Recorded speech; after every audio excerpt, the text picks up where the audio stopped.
ada date, type, kategori, amount, note. Ternyata ada yang kurang, maka kalian minta tolong buatkan tuh struktur tabel, tolong koreksi struktur tabel misalkan ya, saya suruh ya.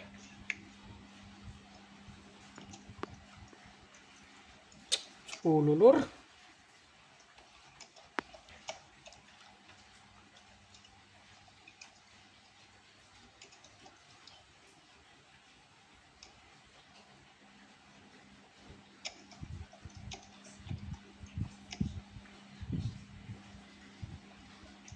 Date, type, kategori, amount gitu ya, note gitu ya. Di sini kemudian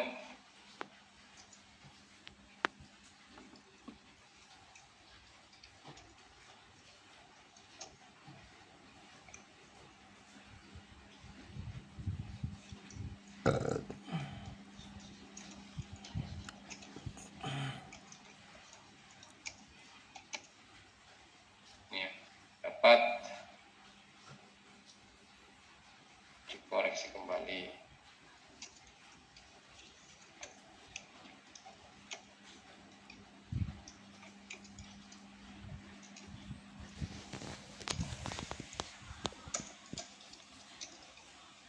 Seperti itu.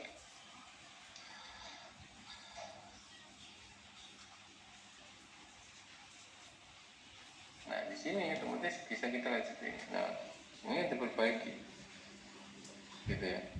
Jadi nantinya data-data ini pun sama. Cuman ya itu, misalkan kita maunya seperti apa, gitu ya.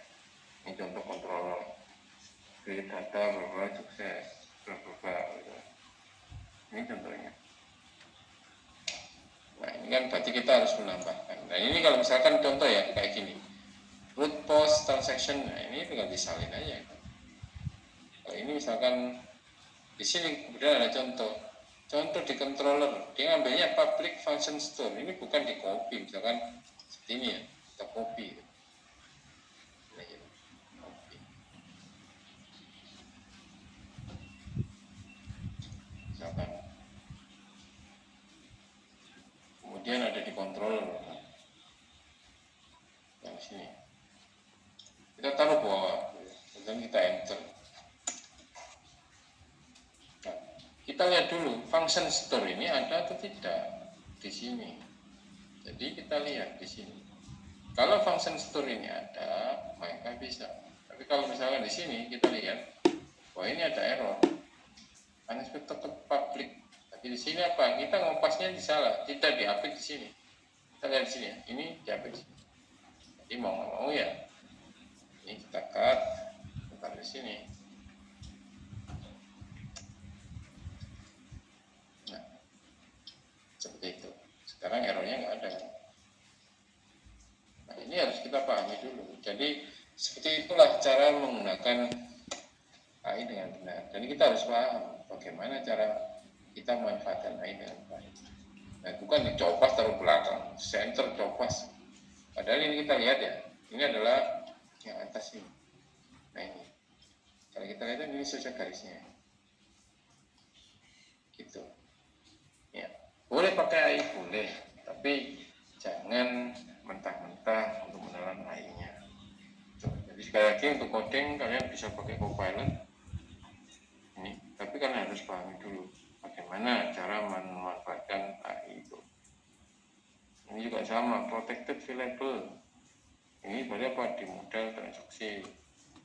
Ini apa? Isi migrasi. Nah, ini juga sama, misalkan public void up. Kita copy. Kita taruh di, misalkan kita paham, oh ada database migrasi, misalkan sih. Kita coba saja. Sekarang kita lihat di sini.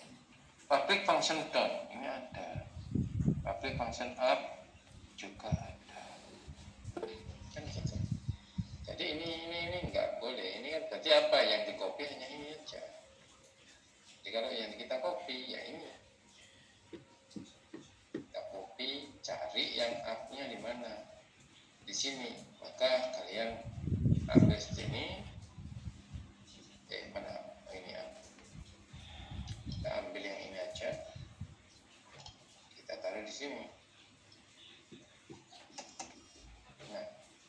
inilah cara menggunakan AI yang benar dan baik. Kayak gitu. Oke, sampai di sini ada yang tanyakan lagi, sudah paham ya? Jadi kalau menggunakan AI jangan ditelan mentah-mentah. Kemarin saya lihat waktu ujian pun ya benar-benar kalian nilainya mentah-mentah gitu. Copas, error di mana? Kebetulan pas kosong enak gitu ya. Tapi kan kalau kita ada perbaikan dan macam-macamnya, ini kan berarti ada perubahan. Misalkan ternyata di sini kita temui kan,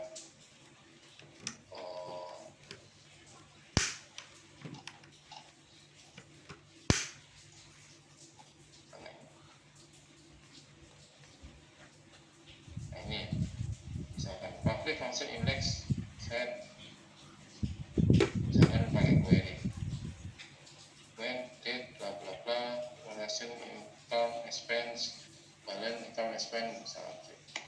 Ya, ini tinggal kita jawab. Oh iya, sih.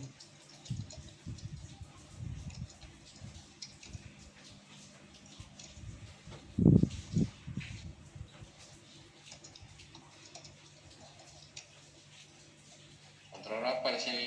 Tanya nih, transaction.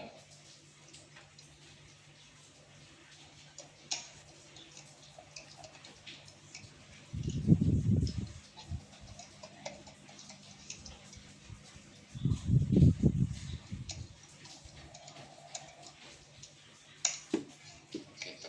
Nah ini nanti juga sama dia disuruh. Nah ini aja dia, aslinya ya cuma ini aja.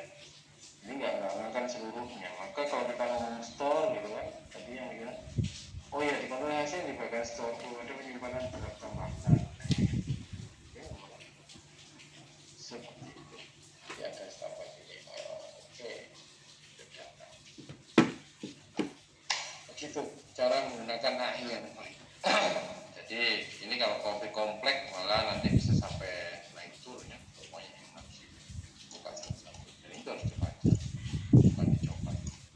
Kalau copas, kalian eksekusi, ternyata masih ada yang kurang, tanyakan lagi. Oh ini, kemudian kalau error ini gimana? Nah, seperti itu. Oke, sampai di sini ada yang tanyakan dulu sebelum saya akhiri.